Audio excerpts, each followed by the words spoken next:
Hello, আমি N Jambu, senior consultant orthopaedic surgeon, Apollo Vanagaram হাসপাতাল থেকে। আজ আমি পলিট্রমা নিয়ে আলোচনা করব। পলিট্রমা কি? মানুষের এটা জানা উচিত, কারণ অনেক সময় স্কেলেটাল ইনজুরি এবং পলিট্রমা এই দুইয়ের মধ্যে অনেক পার্থক্য থাকে, অথচ অনেক সময় পলিস্কেলেটাল ইনজুরিকেও পলিট্রমা হিসেবে চিকিৎসা করা হয়। যখন শরীরে একাধিক হাড় ভেঙে যায়, তখন তাকে পলিস্কেলেটাল ইনজুরি বলা হয়। পলিট্রমা সম্পর্কে আপনাকে কি জানা উচিত? সবচেয়ে গুরুত্বপূর্ণ বিষয় হলো, যখন কোনো পলিট্রমা রোগী ক্যাজুয়ালিটিতে আসে, তখন দুর্ঘটনাস্থল থেকে রোগীকে তোলার মুহূর্ত থেকে শুরু করে জরুরি বিভাগে পৌঁছানো পর্যন্ত পুরো প্রক্রিয়াটি দ্রুততার সঙ্গে সম্পন্ন করা উচিত। আমাদের অ্যাম্বুলেন্স চালক সঙ্গে সঙ্গে আমাদের জরুরি বিভাগের টিমকে জানিয়ে দেয়, যাতে তারা পরবর্তী পদক্ষেপের জন্য প্রস্তুত থাকতে পারে। রোগী এখানে পৌঁছানোর পর জরুরি বিভাগের চিকিৎসক নেতৃত্ব নেন এবং তারা সামনে আসেন ও যেটাকে বলা হয় এবিসি, এয়ারওয়ে, ব্রিদিং, সার্কুলেশন। তারা প্রথমে রোগীকে স্থিতিশীল করেন। এরপর আসে এয়ারওয়ে, ব্রিদিং, সার্কুলেশনের পরে আঘাতপ্রাপ্ত অংশের বিষয়টি। ধরা যাক মাথার আঘাত বেশি এবং রোগীর গ্লাসকো কোমা স্কেল খুব খারাপ, তখন নিউরোসার্জন রোগীর দায়িত্ব নেন এবং তিনি হস্তক্ষেপ শুরু করেন। অর্থোপেডিক্সের ক্ষেত্রে একাধিক হাড়ের আঘাতের সঙ্গে অন্য সিস্টেমও জড়িত থাকলে আমরা একটি পদ্ধতি প্রয়োগ করি যেটাকে বলা হয় ড্যামেজ কন্ট্রোল অর্থোপেডিক্স। ডিসিও কি? আমরা একে ডিসিও অর্থাৎ ড্যামেজ কন্ট্রোল অর্থোপেডিক্স বলি, অথবা অন্যভাবে এটিসি অর্থাৎ আর্লি টোটাল কেয়ারও বলা হয়। কখন কোনটা করা উচিত? এটাই রোগীর ফলাফলে খুব গুরুত্বপূর্ণ মোড এনে দেয়। আমরা ড্যামেজ কন্ট্রোল অর্থোপেডিক্স করব নাকি আর্লি টোটাল কেয়ার করব, সেটা পুরোপুরি নির্ভর করে বিভিন্ন বিষয়ে যখন রোগী ক্যাজুয়ালিটিতে আসে। ধরা যাক, যেমন রোগীর সিস্টোলিক রক্তচাপ।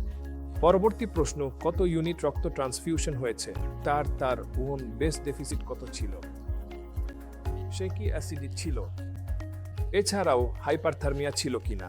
হাইপারথার্মিয়া এমন একটি বিষয় যা রোগীকে মেরে ফেলতে পারে যখন হাইপারথার্মিয়া হয়। এরপর এই সব কিছুর পরে আমরা সিরাম ল্যাকটেটও দেখি। সিরাম ল্যাকটেটের মাত্রা কত? এভাবে বিভিন্ন বিষয়ে আমরা বিবেচনায় নিই সিদ্ধান্ত নেওয়ার জন্য আমি ড্যামেজ কন্ট্রোল অর্থোপেডিক্স করব নাকি আর্লি টোটাল কেয়ার করব। ড্যামেজ কন্ট্রোল অর্থোপেডিক্সে আমরা কি করি? যখন বড় কোনো হাড় ভেঙে যায়, তখন আমরা রোগীকে দ্বিতীয় ধাক্কা দিই না। প্রথম ধাক্কা ইতিমধ্যেই হয়েছে দুর্ঘটনার সময় রোড ট্রাফিক অ্যাক্সিডেন্টে। পরবর্তী ধাক্কা হচ্ছে আমরা এখানে যা করি। এই পরবর্তী ধাক্কাটা আমাদের দেওয়া উচিত নয়। এটাই ড্যামেজ কন্ট্রোল নামে পরিচিত। আমরা কখনোই চাই না রোগীর উপর আর কোনো সমস্যা চাপিয়ে দিতে। তাই আমরা ন্যূনতম একটি প্রক্রিয়া করি যাতে রোগীর ভিটাল সাইন্স পরিবর্তিত না হয়। একই সঙ্গে এমন কিছু চিকিৎসা দেওয়া হয় যাতে হাড়গুলো স্থিতিশীল থাকে। যেমন আপনি জানেন, এক্সটার্নাল ফিক্সেটর ব্যবহার করা। ফেমার বা টিবিয়াতে 2-3 ঘন্টা ধরে রিমিং করে ইন্ট্রামেডুলারি নেলিং করার মতো বড় কোনো অপারেশনের বদলে আমরা এক্সটার্নাল ফিক্সেটর লাগিয়ে রোগীকে স্থিতিশীল করি। এমনকি যদি পেলভিসে ফ্র্যাকচার হয় এবং রক্তপাত হয়, তখনও আমরা এক্সটার্নাল ফিক্সেটর ব্যবহার করি এবং নিশ্চিত করি রক্তপাত বন্ধ হয়েছে, রোগীর হিমোডাইনামিক্স স্থিতিশীল হয়েছে। তারপর রোগীকে 2-4 থেকে 7 ঘন্টা পর্যবেক্ষণে রাখি। আমরা একে বলি সেই সময় যখন দ্বিতীয় ধাক্কা সেকেন্ড হেড ঘটতে পারে। দ্বিতীয় দিন থেকে পঞ্চম দিন পর্যন্ত আমরা নিশ্চিত করি রোগী সম্পূর্ণ স্থিতিশীল। সব ধরনের রক্তজাত পণ্য যেমন প্যাকড সেল, এফএফপি বা যা কিছু দরকার সবকিছুই দেওয়া হয়েছে।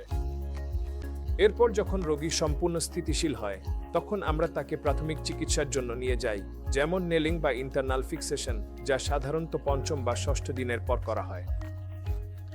এমনকি ওপেন ফ্র্যাকচারের ক্ষেত্রেও আমরা এক্সটার্নাল ফিক্সেটর ব্যবহার করি এবং ভালোভাবে ধুয়ে দিই যাতে রোগীর কোনো ধরনের সংক্রমণ না হয় এবং নিশ্চিত করি যে রোগী যথাযথ চিকিৎসা পাচ্ছে।